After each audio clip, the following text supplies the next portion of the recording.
A mega tsunami taller than the Empire State Building. Guys, that sounds like a science fiction movie, but it is not. It has actually happened. And the bad part is it will happen again. And there's other places that are absolutely prone to have the same thing happen again. And I'm not talking about distant, lonely places. We're talking about the US, Canada, but also places like Norway. So what is this, and why is this so terribly dangerous, especially right now? If you follow my channel, you've seen all these mountain collapses, glacier collapses, rock slides, landslides in the Alps, in Switzerland, in Italy, in Austria, in Germany. So this could happen in places where if the mountain collapses, it falls into the water and creates a mega tsunami. And that is not exaggerated. I am talking about a mega tsunami. Let's start with what has happened and then where it will happen again. And it's related to earthquakes in many cases. So let me take you back to one of the most astonishing and terrifying natural events ever recorded. And it's an event so extreme, it created this wave way taller than the Empire State Building on July 9th in 1958 in Alaska in the Lituya Bay. A powerful earthquake struck the region, and that's not unusual for Alaska. But this wasn't just any quake, it was registered as magnitude 7.8. Some had it even above magnitude 8, and it triggered something almost unimaginable at that point. The largest mega tsunami ever recorded in human history. And that was at the head of the narrow Lituya Bay.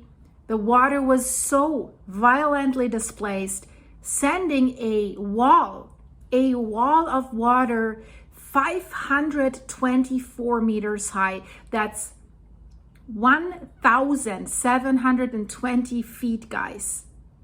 And it was racing across the bay. You see this picture here. It's a narrow bay. I always say it's the bathtub effect. That makes the waves taller, more violently, and faster. Has stripped trees, soil, and rock right down to the bedrock. Just think about that. Forests were literally scrapped away like paint from a wall from that mega tsunami. But what exactly happened that night? It's important to understand, because then we can evaluate the risk for the other places. Lituya Bay sits along the Fairweather Fault. That is part of the larger Queen Charlotte Fairweather Fault Zone. And that's a major transform fault, making the boundary between the Pacific Plate and the North American Plate. It's not a subduction zone, but like the Cascadia Fault that is nearby in the Aleutian Trench, where one plate dives underneath the other. It's subducting underneath the other. Here, the plates grind past each other horizontally, similar to the San Andreas Fault in California. I think that's the best example so that you understand what's happening there. So on that day in 1958, a massive rupture occurred along the Fairweather Fault. Has a very nice name, but it's a dangerous fault. The fault ruptures over an area of 120 kilometers, like 90 miles. And it was violently shaking the region. That was a long rupture. But it wasn't the shaking alone that caused the tsunami. We know an earthquake at the right place can cause these massive, violent tsunamis. But what made this event really, truly catastrophic was a massive landslide that was triggered by that quake. So that mountain was already brittle. It was already having a huge chunk about to break down most likely, and the shaking and the rattling of this massive earthquake gave it the rest. And it was big. An estimated 30 million cubic meters of rock, roughly the volume of 12,000 Olympic-sized swimming pools, broke off from the very, very steep cliffs of the mountains above the bay. And this rock slide crashed directly into the water at the bay's narrow head. The energy of that event was so intense, it has displaced enormous amount of water in an instant. Well, imagine you fill up your bathtub and then you do a dive bomb. That's how massive it was. That's what has launched the Mega Tsunami. It wasn't an oceanic quake or a volcanic eruption that has caused that. It was a landslide made worse by the quake, basically in just the wrong place at just the wrong angle. But now, here is where it gets even more surreal. There were 2 fishing boats in the bay when this happened. And I would think no chance if you're in there. And one was sunk. But the other miraculously, remarkably survived. The boat was lifted up by that massive wave and then actually rode it out. It wasn't crashed on any of the walls. Very, very narrow bay. And it rode it out over the forested shoreline and back into the water. And thankfully, the crew lived to tell the story because this is remarkable. So an eyewitness account to a phenomenon most of us would have never even imagined as survivable. So they said when they were lifted up by that wave, they could see the forest underneath them. You're in a boat. Sounds absolutely crazy. But what's the takeaway for the future? The terrifying part is Lituya Bay is not unique.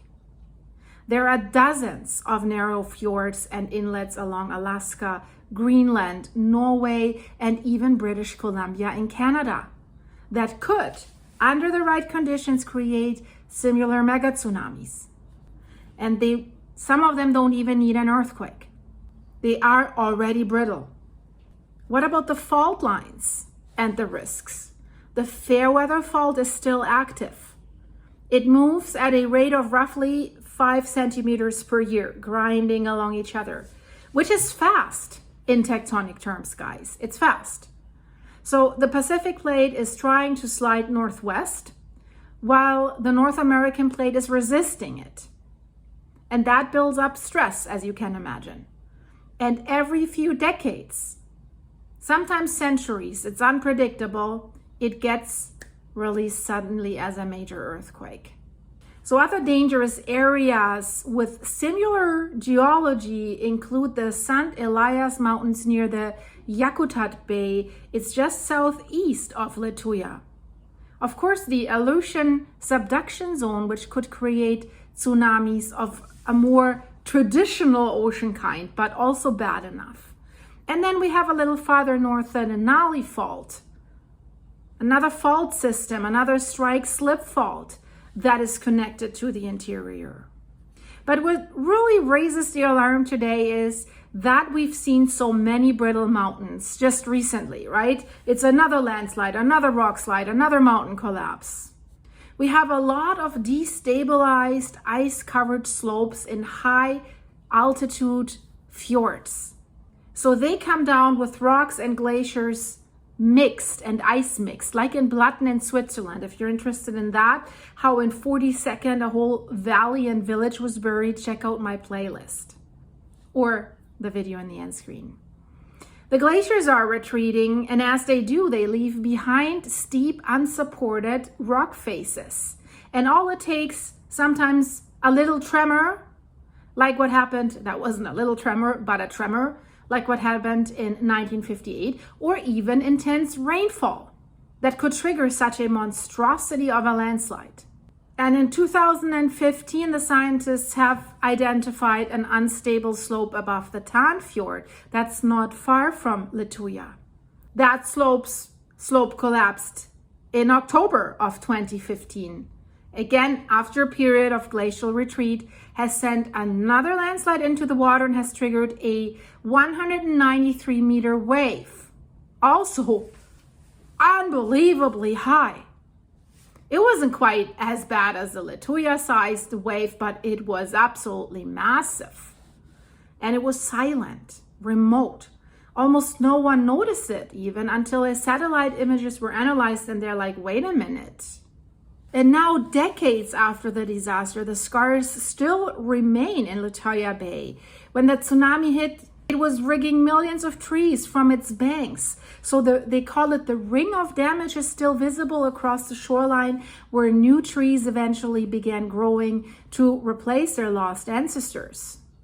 And because that wound was imprinted, experts were able to deduce that the tsunami's waves stretched between 700 feet, that's 200 meters, and 1,720 feet, 524 meters tall, making it the biggest ever recorded tsunami. So you see the satellite image, it highlights where the damage line is still imprinted in the forest. And it's primed for further, how they call it, water monsters. NASA has also recently said the steep walls, the U-shape of its seafloor, and its position on a tectonic hotspot suggest it will host more mega tsunamis in the future. Yeah, these mega tsunamis are rare, yes, but they're fast, violent, and entirely local. So unlike regular tsunamis, they spread across oceans and give you time to issue warnings. A landslide-induced mega tsunami can strike within seconds, doesn't give you any time to get away. There's no time to react. So when we talk about the risk, we need to stop thinking globally and start thinking locally with these tsunamis. And wherever you are there narrow fjords, steep mountain faces, active faults nearby? Then there's potential. Lituya Bay has demonstrated to us that the Earth can unleash unimaginable power with almost no warning. Some signs were there: glacial steepness, known fault lines, past quakes, but still it caught the world off guard. That's why today geologists and seismologists and climate scientists are working together to map these unstable slopes so that at least we know where the danger is coming from. They monitor the fault zones, and they even create early warning systems in the most at-risk areas. Thanks to new AI and satellite technique, they're able to trace any small movement of the mountain if something's cracking there. Because it is clear, Lituya Bay wasn't the last. It was just one of the loudest warning shots. So guys, if you like this video, leave it a like. If you want to support the channel and buy me a coffee to keep me going, link is in the description, buymeacoffee.com/silky. If you want to support the channel with a monthly membership, click the join button for behind the scenes and private stuff.